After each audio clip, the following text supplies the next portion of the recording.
আওয়ামী লীগের মতো একটা দল যে এখন মুখ দেখাইতে পারতেছে না। আওয়ামী লীগ যারা সর্বশেষ করছে, আপনি বিশ্বাস করবেন না, আমি যারা বিদেশেও রয়েছে তাদের কাছে বারবার বলতেছে আপনারা এসে আপনাদের কথা বলেন, তারা এইখানেও মুখ দেখাইতে পারতেছে না যে এটা একটা ভালো জায়গা ছাড়া, দেশে তো দূরে থাক। শেখ হাসিনা তো বাতিল মাল, সে গণদুশ্মন, এতে আমার কোনো কথা বলতে লজ্জা নাই এবং তার সঙ্গে কাজ করেছি সেজন্য আমি অনুতপ্ত।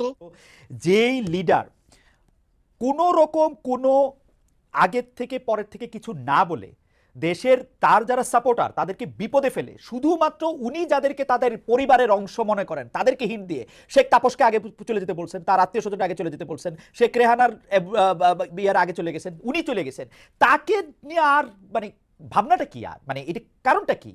আমার তো মানে আওয়ামী লীগের থেকে দাবি তোলা উচিত শেখ হাসিনার শাস্তির ব্যাপারে। স্থিতিশীল অবস্থায় এনেছিলেন আপনি, কোন স্থিতিশীলতার কথা বলতেছেন এটা একটু বলবেন? আমাদের রাজনৈতিকটা ছিল অস্থিতিশীল, 3টা ইলেকশন হইতে পারে নাই।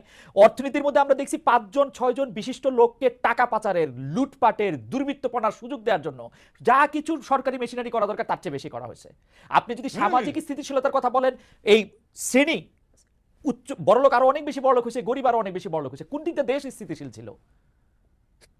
ভাইরে, আপনি তো বলছেন আমরা তো, আমি যদি বলি দুইটা সামরিক শাসন, এটার দুটি সামরিক শাসন যদি না আসতো, একটা গণতান্ত্রিক পরিবেশ যদি বিরাজ করত, ৭৫-এ যদি জাতিরাষ্ট্রের পিতা বঙ্গবন্ধু শেখ মুজিবুর রহমানকে হত্যা করা না হতো, তাহলে আজকের অবস্থা সৃষ্টি হতো কিনা তাতে আমার সন্দেহ আছে।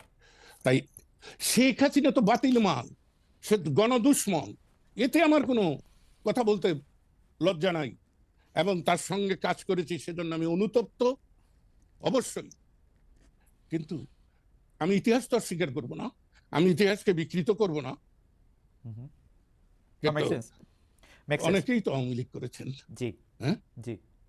আওয়ামী লীগের মতো দল, আচ্ছা আমি একটা অন্য প্রশ্ন করি লতিফ ভাই, আওয়ামী লীগের মতো একটা দল যে এখন মুখ দেখাইতে পারতেছে না। আওয়ামী লীগ যারা সর্বশেষ করছে, আপনি বিশ্বাস করবেন না, আমি যারা বিদেশেও রয়েছে তাদের কাছে বারবার বলতেছে আপনারা এসে আপনাদের কথা বলেন, তারা এইখানেও মুখ দেখাইতে পারতেছে না যে এটা একটা ভালো জায়গা ছাড়া, দেশে তো দূরে থাক। এই অবস্থাটাকে আপনি ভাবছিলেন যে এইরকম হইতে পারে? আপনি আপনি ওই যে আবার বলি, আপনার বাজেট আপনি বক্তৃতাটা রাইট। না বাজেট বক্তৃতা না, 16 সালে যখন আমি পদত্যাগ করি সেই বক্তৃতাটাতেও আমি এই কথা বলেছিলাম। আমি ওই পেট্রিয়ট কবিতা ওয়ার্ডসওয়ার্থের রাইট, সেই কবিতাটা আমি ভালো করে ধারণ করি জীবনে। তাই বিজয়ী বীর দেশপ্রেমিক ফুলের মালা নিয়ে আসে, যদি ব্যর্থ হয়, জনস্বার্থ বিরোধী কাজে লিপ্ত হয়, তাহলে জুতার মালা দিয়ে যেতে হয়। রাইট। আমি কালকে শেখ হাসিনাকে সমর্থন করেছি বলেই আজকে করব এ কথা তো আমি বলছি না, কিন্তু আপনি যেটা বললেন যে মুখ দেখায় কি করে, আপনি এখনো জানেন না এই বাংলাদেশে আওয়ামী লীগের এমন সমর্থক আছে তারা এখনো শেখ হাসিনাকে নিয়ে স্বপ্ন দেখে, যারা আমাকে ভয় দেখায় যে আপনি যে শেখ হাসিনার বিরুদ্ধে বলেন ভবিষ্যৎ কি হবো। আমি যে 87 বছরের একজন বৃদ্ধের ভবিষ্যৎ আর কত। Absolutely, absolutely. আচ্ছা, জনাব লতিফ সিদ্দিকী, আপনি দীর্ঘকাল ধরে শেখ পরিবারকে জানেন, চেনেন, আপনার সাথে মানে আপনার সাথে আওয়ামী লীগেরও একটা নিবিড় সম্পর্ক রয়েছে। আপনি আমাকে বলেন তো, যেই লিডার কোনো রকম কোনো আগের থেকে পরের থেকে কিছু না বলে দেশের তার যারা সাপোর্টার তাদেরকে বিপদে ফেলে, শুধুমাত্র উনি যাদেরকে তাদের পরিবারের অংশ মনে করেন তাদেরকে হিন্ট দিয়ে শেখ তাপসকে আগে চলে যেতে বলছেন, তার আত্মীয় স্বজন আগে চলে যেতে বলছেন, শেখ রেহানার বিয়ার আগে চলে গেছেন, উনি চলে গেছেন, তাকে নিয়ে আর মানে ভাবনাটা কি, আর মানে এটা কারণটা কি? আমার তো মানে আওয়ামী লীগের থেকে দাবি তোলা উচিত শেখ হাসিনার শাস্তির ব্যাপারে।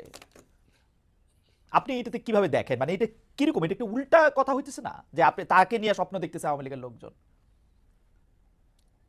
তিনি তো সব জানতেন। আপনার মনে আছে কালো কাপড়, কালো শাড়ি পরে তিনি বোধহয় জুলাই মাসের 20 না 21 তারিখে একটা বক্তৃতা করলেন। হ্যাঁ, আমি সেদিনই ধরে নিয়েছি। আর আরো একটা কথা বলি, পাকিস্তানে বলুন আর বাংলাদেশে বলুন, যতবার জরুরি আইন জারি হয়েছে তখনই দেখা গেছে সরকারের পতন হয়েছে। আপনি হিসাব করে দেখেন, 69-এর গণ আন্দোলনে যেদিন জরুরি আইন জারি হয়েছে তার 15 দিনের মধ্যে আইয়ুবের পতন হয়েছে। জিয়া নিহত হয়ে সম্মানের সঙ্গে গেছেন। হুম। এরশাদ জরুরি আইনের 21 দিন পরে তিনি ক্ষমতাচ্যুত হয়েছেন। খালেদা জিয়া জরুরি আইন ঘোষণার কয়দিন পরে গেছেন আমার খেয়াল নাই। তো উনি 20 জুলাই জরুরি আইন জারি করেছেন, 5ই আগস্ট চলে গিয়েছেন। ওকে ওকে ইয়া লতিফ ভাই, আমি আমি আমি আমি আপনাকে অন্য প্রশ্ন আমার কিউ করা আছে, কিন্তু দর্শকদের একটা প্রশ্ন আপনাকে একটু যদি একটু আপনি জবাব দেন, সেটা হলো যে আপনি আওয়ামী লীগের ভবিষ্যৎ কি দেখেন, খুব সংক্ষেপে যদি একটু বলেন, যে একটা আওয়ামী লীগের ভবিষ্যৎ কি আসলে। এ ব্যাপারে আমার স্পষ্ট বিমত। হুম। মুসলিম লীগের ভবিষ্যৎ যা হয়েছে, হুম।